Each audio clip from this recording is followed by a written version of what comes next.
I was clinically dead for exactly 7 minutes on the day America celebrated freedom. But it wasn't until my heart stopped beating that I realized I had never truly lived. The irony is, in the moment I lost all breath, I heard the rhythm of something greater. It wasn't the sound of a heartbeat.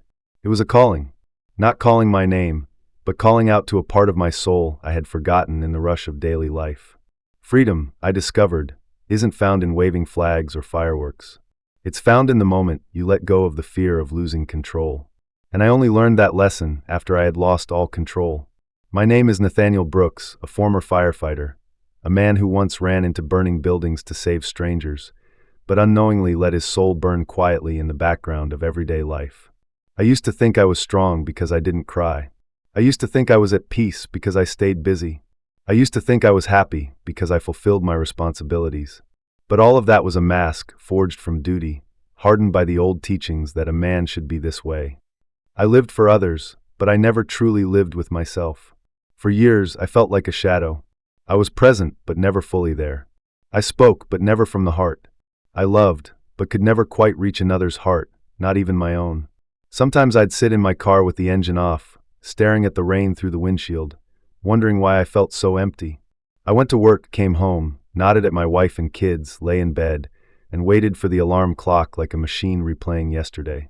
But on July 4th, 2023, something unrepeatable happened.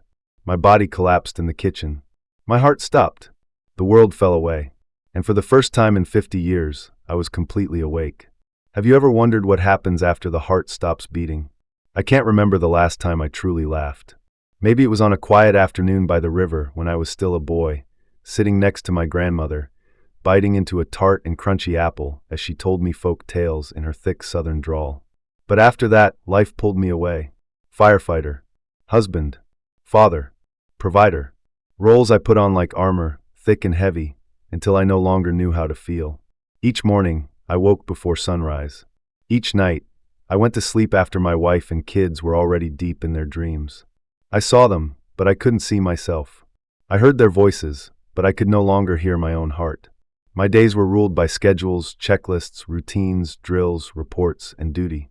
I faced fire every day, but no one knew there was a fire inside me, slowly dying out. No one saw it, not even me. There were times I thought rest would be enough. A short break, a trip somewhere, something to shake the numbness. But the cycle always returned. I felt cold in a warm house, lost inside a whole family, tired inside what should have been peaceful sleep. Nothing traumatic had happened. Nothing was missing. Yet I still felt like I was fading, piece by piece, day after day. The only thing that kept me going was the memory of my old partner, the one who gave his life in a fire I should have gone into. I convinced myself I was living for him, that his story wasn't finished, and I had to carry it forward. That belief became my armor, and I told myself I couldn't fall. But I forgot something important. Living for someone else isn't the same as living with your soul. Then came July 4th. I woke that morning with a weight in my chest I couldn't ignore.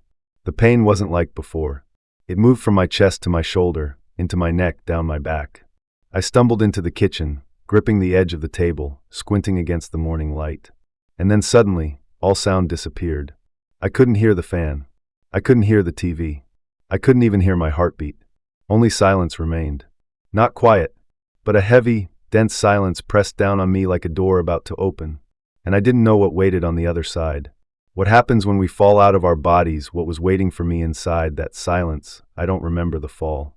I don't remember the sound of my body hitting the floor. I don't remember the physical moment when my heart stopped. But I remember every second that followed, more clearly than any memory I've ever had. At first, I thought I was dreaming. There was no light, no sound, no shape. Just a thick darkness, not cold and not warm, not cramped and not vast, but enough for me to realize I still existed without a body. I couldn't lift my hands, couldn't take a step, yet I was present. Clear, aware, strangely conscious. Then I began to hear a strange sound. It wasn't a voice, not wind or music. It was the sound of memory, a wordless melody woven from forgotten moments. My daughter's laugh when she was little. My grandmother is calling me in for dinner. The slam of a door was the night I argued with my wife. All of it echoed as if the universe were replaying my life story, but this time without judgment. Then I began to move. Not flying, not floating, just pulled gently like a thread being drawn forward, and there was no resisting it. I didn't know where I was going. There was no destination, no map, only a quiet and certain pull, as if an invisible hand were guiding my soul into the deepest part of the universe. I didn't feel fear. On the contrary, for the first time in my life, I felt safe. No more pain. No more worry. No more roles to play. I was no longer a firefighter. No longer a father. No longer a husband. I was simply me. Something more original than any title I had ever worn. Just when I thought I might dissolve into nothingness, a light appeared. It wasn't a blinding light like people describe. It was dim, warm, like the glow of a lantern in fog. And I was drawn to it without resistance, like a child being called home. I didn't yet know that behind that light were souls who had been waiting for me for a very long time. My grandmother, my old partner, and a small four-legged soul I thought I had forgotten. The light carried me through a wordless space where time felt suspended, as if the universe itself was holding its breath. I didn't walk, yet I moved forward. I didn't call for anything, yet all that was familiar began returning to me like waves washing onto shore. And then I saw her. My grandmother stood there, not old, not young, no longer in the shape I remembered. But I knew it was her. Not because of her face, but because of the feeling. That feeling of safety, of forgiveness, of coming home. She didn't speak. She just looked at me with that same smile she used to give when I fell as a child, and she reached out her hand. And just like that, I broke open. All the years of holding back tears behind laughter came pouring out in a silent storm. I collapsed into her without needing arms. I heard her without needing words. It was her presence, full and gentle, enough to make me remember who I was. I didn't know a soul could cry, but I cried. Not with tears, but with a kind of flood that poured out from the deepest core of me. As I embraced my grandmother, I didn't just feel love, I felt the forgiveness I had never dared to ask for. Years ago, I left home after a bitter argument. I had shouted, "You don't understand me. All you ever do is lecture." Then I walked away without ever saying I was sorry. She passed away years later, before I found the courage to return. I carried that regret through my entire adult life, buried it in silence like a scar no one was allowed to touch. But here she was, standing in front of me, simply shaking her head as if none of that sorrow mattered anymore. No one is perfect, my dear. Love exists to forgive, and forgiveness exists to set us free. No words were spoken, but I understood every sentence as if it were etched into my bones. When the light shifted, I saw someone else standing just a few steps away. He wore our old fire department uniform, his face smudged with ash, but his smile was as bright as it had been the first time we ran into a burning building together. He was my closest partner, the one who died in a rescue 12 years ago. The last time I saw him, we had just pulled a trapped woman from a burning home. Then the roof collapsed. I survived. He didn't. I carried the weight of that moment ever since, believing I owed him my life. Believing that if I had been better, faster, more alert, maybe he would still be here. But he just stood there nodding. No blame. No anger. Only forgiveness. And without words, I understood he wanted me to let it go. I didn't need to speak to hear him say, "You lived for me. Now live for yourself." When I looked into my old partner's eyes, I saw more than his smile. I saw that every year I had tried to live the life he never finished. He once told me that if he did not make it home, I should promise to live as though he had never fallen. I thought I had honored that promise, yet I had only survived inside guilt. I turned his death into my lifelong sentence. Now he was simply telling me that he was already free, and it was my turn to be free. No one could unlock my chains except me. Before I could react, a surge of energy raced toward me, and my soul vibrated once. A small brown dog with bright, starry eyes bounded up. It was Sam, the pup I had raised, the one I used to hold as I slept, the one I tearfully let go when the veterinarian gave the final injection. I feared Sam had forgotten me. Instead, he recognized me from a distance. He did not need to bark. I did not need to call. We only needed to be together again. Sam curled against my chest just as he had on lonely nights when he sensed the silent tears I never allowed to fall. I could not stay with him at the clinic on his last day, but now he was here without a trace of resentment, loving me as if nothing had been lost. Maybe animals are the only beings that love without conditions. 3 souls, 3 kinds of love, 3 memories I thought were gone yet had waited patiently for me. I realized that love does not vanish when a life ends. It only changes form, moving from words to energy, from gestures to presence, from sorrow to compassion. In that instant, I understood that love is not a chain but a bridge. It links past to present, the living to the departed, my surface self to the truest part inside. The bridge appears when we dare to step into our inner darkness and find that the light is not at the end of a tunnel, but already within. I once lived as if time were endless. I left anger for tomorrow, forgiveness for later, affection for a more convenient moment. I now know time has no edges. When the heart stops, you do not receive one extra minute for words unsaid. If there is something you need to say, speak it now, because you cannot be sure you will return as I did. I used to believe love had to be held tight. Now I know true love remains even when we release our grip. I used to think the departed were gone.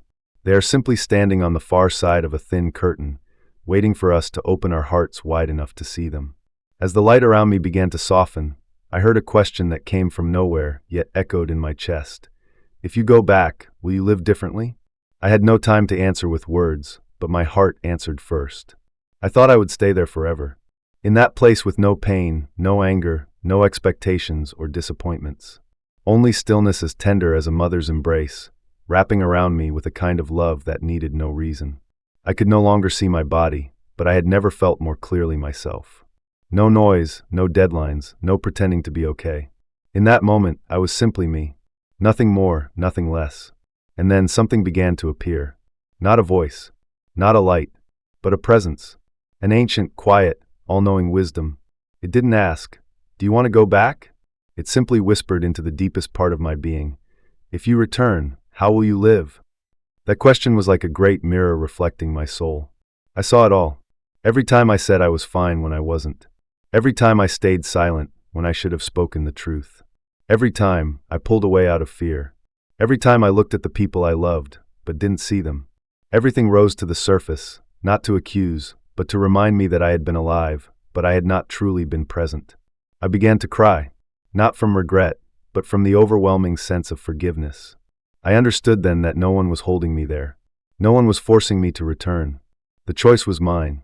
And I saw clearly, the point of those moments on the other side was never to escape life, but to return with a more awakened heart. In the quiet of my soul, I whispered a kind of vow. If I go back, I will live differently. Not more perfectly, but more honestly. Not stronger, but more open. Not with less pain, but with the courage to stop running from it. As soon as that thought formed, the light around me began to dissolve like morning mist under sunlight. I felt a soft pull, not forceful, just gentle, like someone opening a door to let me walk back through. Then I fell. Not fast, not painful, just the feeling of being placed gently back into my body like a leaf settling back to its roots. The long beep. The chill of the emergency room. My eyes opened, and the first thing I saw was the harsh fluorescent light on the ceiling. The doctor jumped. The nurse cried out, and I smiled. I smiled while they were still trying to understand. Because I knew I had not just come back to continue. I had come back to begin. Waking up in the emergency room was the strangest feeling of my life. It was not because I had just been revived. It was because I was no longer the man who had collapsed a few minutes earlier. They called me a miracle case. The doctor said my heart had stopped for 7 minutes. He asked if I remembered anything. I looked at him and said, "I do not remember with my head, I remember with my heart." On my first day home, I sat alone on the front porch for a long time. The sun dropped slowly. Birds crossed the sky just as they always had. Nothing outside had changed, yet everything inside me was different. Every sound I once ignored now rang like a symphony. My daughter's footsteps on the stairs. My wife is cooking dinner in the kitchen. The neighbor is watering his garden. Each sound seemed to say, "Thank you for coming back." I began to slow down, not because I was weak, but because I understood that every moment deserves to be lived fully. I practiced listening instead of rushing to give advice. I held my children longer instead of a quick pat on the back. I wrote a letter of apology to my grandmother, took it to her grave, and read it aloud from the heart. I returned to the firehouse after a few weeks, not to resume the old routine, but to share my story. I told my crew about the partner we lost. About a light no siren announces. About a love that does not need a body. For the first time in years, I watched strong men wipe tears from their eyes. I started something I had never done before. I kept a journal. It was not for anyone else to read, but for me to meet myself on the page. I wrote about silent moments with my wife that were filled with love. I wrote about holding my daughter while she cried without needing words. I wrote about looking in the mirror and seeing myself smile without forcing it. Then I took a bigger step. I joined community gatherings of people who had near-death experiences. We did not boast or argue about who was right. We simply spoke from an open heart. In every story I heard my reflection, once lost and hurting, yet still able to find the way home. People ask me what changed most after dying and coming back. I answer that I no longer live to prove anything. I live to feel everything. In the end, no one carries titles or paychecks or reputation across the threshold. We carry only what we give, a look, a hug, a word of forgiveness, a moment of love offered without fear. If you are still alive and your heart is still beating, you have a privilege I once lost, the privilege to change right here and right now. The most important truth I brought back from the other side is this: people die, but love never does, and sometimes losing everything is the only way to find yourself. If you have ever hurt, ever lost, ever felt your life had no meaning, then what comes next is for you. People often ask me, what did you see when you died? Few ask, how do you live after coming back? And that second question matters more. What I saw in death, light, love, and familiar souls only matters if I can bring those things into every ordinary action. I once thought death was the end, yet it turned out to be a doorway, and when you return, you cannot walk through life on the same old legs. You must live as a new person, not completely different, just more authentic. No longer afraid of pain, no longer dodging hurt, no longer postponing happiness. I teach my daughters to listen to their hearts through presence rather than logic. I look at my wife as if this is the first day we have met again, leaving old wounds behind and holding only gratitude that we are both still here.